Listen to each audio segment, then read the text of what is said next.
everybody, this is Dave Reynolds and welcome to a new episode of Amazing Guitars Friday, and I'm really excited to have my good friend Lee Adams here today. Thank you. And thanks for coming into the studio. We finally were able to arrange our schedules, and we've been friends for a long time, and we're both in the music industry. We're in different parts of the industry, but we have no less passion for the guitar. Absolutely. It's instruments, it's players, it's history. And what's brought us together today is this excellent, great guitar that you've recently taken ownership of, and it was made by luthier Larry Eubanks.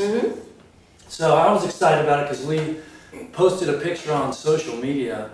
I saw that picture of the guitar and I immediately chimed in there. I said, oh, I got to see that guitar. It has the pyramid bridge on it. It reminded me of the late 1800s Martin Parlor guitars, and in fact, Lee cut right back to me and said, yes, it is a version of that. So we're going to go through the guitar a little bit. It's sort of a hybrid of a couple of different things. So I thought it would be fun today, Lee, if you could just tell us a little bit about your collaboration with Larry, maybe a little bit about how you met Larry. I don't know, we just want the backstory maybe of the guitar, and then we'll talk a little bit about it. Sure. I met Larry when we were playing music for a church organization, and he's actually a very good guitarist. He's a pastor, and he told me that he makes guitars, and I just randomly, jokingly said, well, I want you to make me one. So I only make about one a year, so I have a pretty long list, and it could be 7-8 years. I said, that's fine, I'm in no rush. I said, the only thing I request is that it be me size, because I'm small, and it's sometimes hard to play big guitars. It's hard for my fingers. I don't have real long fingers. So I actually got moved up on his list of who to make guitars for, because he got this piece of wood that was not big enough to make a regular sized guitar. And he said, well, I know who I can make it for, because I need a smaller piece of wood to make her guitar.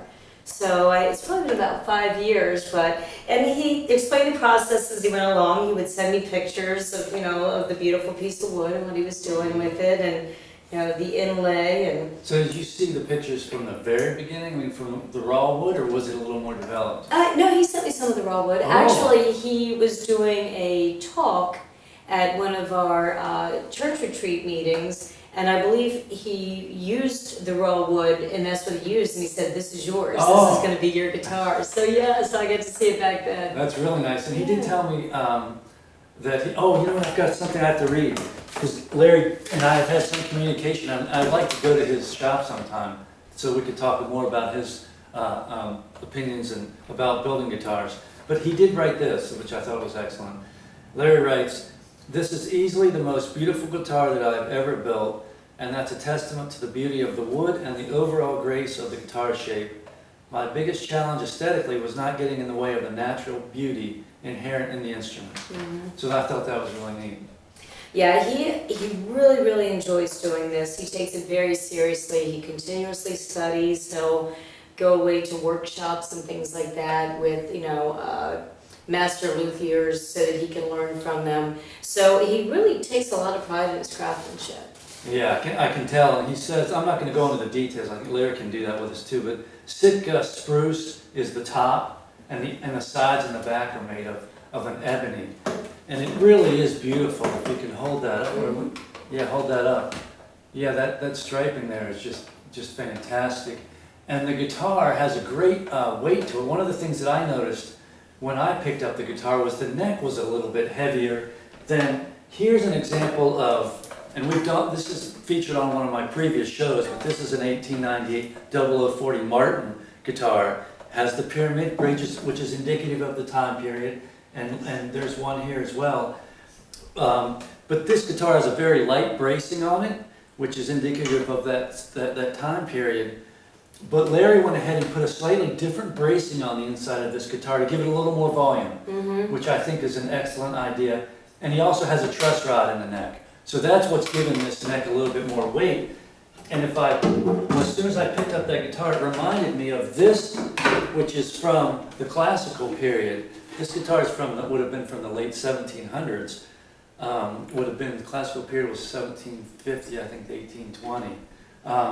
But this has a heavy neck. It has a much lighter construction here on the body, and it has the neck. In other words, if you just hold this guitar like this, it'll pull this way.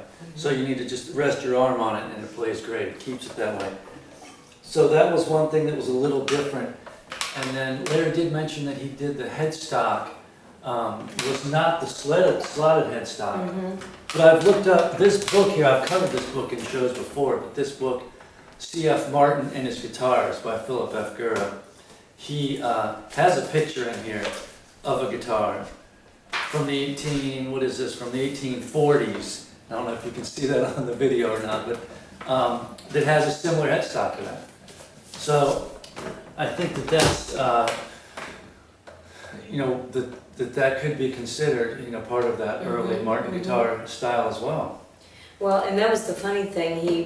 I'd never heard of a Martin Parlor guitar because I haven't really studied guitars. And that was the first thing that he said. I modeled it somewhat after a Martin Parlor guitar. And then, of course, I posted it on my Instagram. And I didn't reference that, but the first thing you said back was, that looks like a Martin Parlor guitar. And that was the only 2 times I've ever heard that word spoken up until that time. So that's actually how I ended up reaching back out to you about it. I said, that's funny, that's exactly what it was modeled after. Yeah, it's just a great guitar. I know he talked a little bit about the seashells, the abalone. Is that what you call it? I want to make sure. Abalone shell, yeah. The bridge pins are ebony. He has a similar design there on top of each bridge pin, the same as he has there, which is fantastic. And so I have one question for you. So what role then will this guitar play in your life, now that you're the owner of this guitar? The social history of your life. The social history of my life. I know you played at church. I play at church, I play for the Emmaus organization. That's mostly where I play, unless there's just friends around to pick up and play, which for me is rare, unfortunately. So probably there, he put a pickup in it so I can play it at church, and it's just such a perfect size. And you brought it with you today, you're traveling, so you're on the road, so will that guitar go with you sometimes? Will it hang on the wall? Where's this guitar going to be? It'll be on a stand in my living room. Okay. Yeah, nice. And it'll probably be my go-to. It'll be the one that I pick up and play, only because it's so convenient for me. A lot of times guitars they're big and I'm not. So it's sometimes frustrating to try to find the right guitar fit and to have it sound like I want it to sound, but also fit the way I want it to. And this just turned out perfect. Yeah, that's great. And and I know you mentioned before that when people come to your house, you have other guitars that you let people play. You want people to play those guitars. I do. So that's a great thing, because sometimes, if you hoard your instruments or you don't want anybody to play them, I can understand that. I have special instruments that maybe you don't want everybody to play. But I like that idea that your guitars get played. So they're out. And a lot of people that visit are much better musicians than I am. Because like you said, I work in the music industry, so I sometimes have incredible musicians at my house, and I have guitars like my Gibson Hummingbird that deserve better people playing it than me. It deserves to be played the way it should be played, and I can't give it that. So when somebody that good comes in, I go, please play that guitar and give it what it deserves, and that means a lot to me to hear them do that. Yeah, and I think the longer I live now, the more I think now that the reason for music is to really spread love, joy, and grace. And so whatever you play on the guitar is definitely giving of yourself. So it doesn't matter what you play. I think we had a jam last night in the kitchen there, and it was awesome. So maybe we can hear a little bit. You want to strum a chord, and then I'll play it. Oh, I'd much rather you play it. Okay, yeah, it's got a really nice loud ring to it. Your hands easily fit around. Very easily. And you can get your G chord there with your pinky. I can. Yeah. Yes, if Larry's watching. Larry, if you're watching, I'm using my pinky on the G chord. Nice. All right. Which, like you're saying, when it's a bigger neck and a bigger stretch, that's sometimes hard for me. Yeah. Much easier on this guitar. Nice. Yeah, now. Okay, yeah, let's play it so where it deserves to be played. And it's got a strap button here. And of course you can use the button in the back, which is also the pickup there, but it's got a really loud, nice, medium, well, not medium, but well-rounded tone to it. It's really a well-rounded instrument.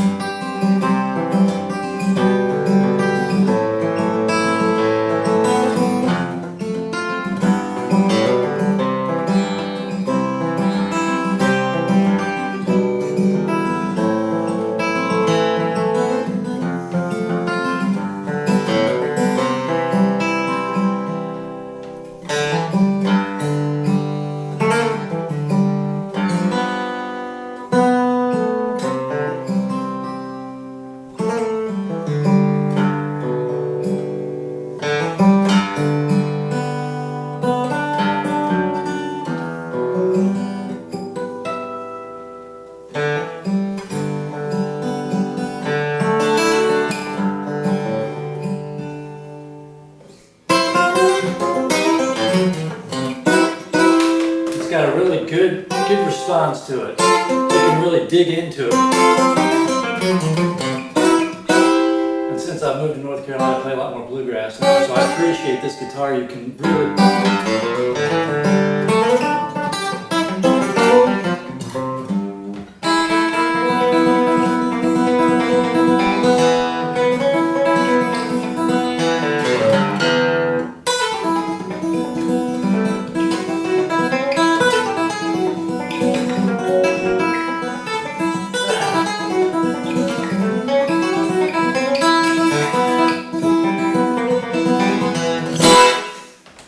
Anyway, something like that. And that's how that guitar deserves to be played.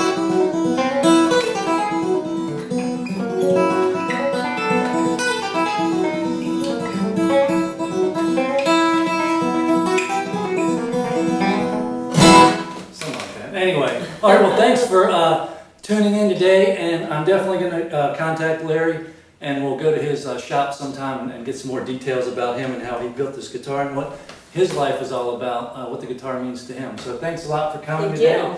and we will see everybody soon. Have an excellent week, and surf it mellow, my brothers and sisters. Have a good one.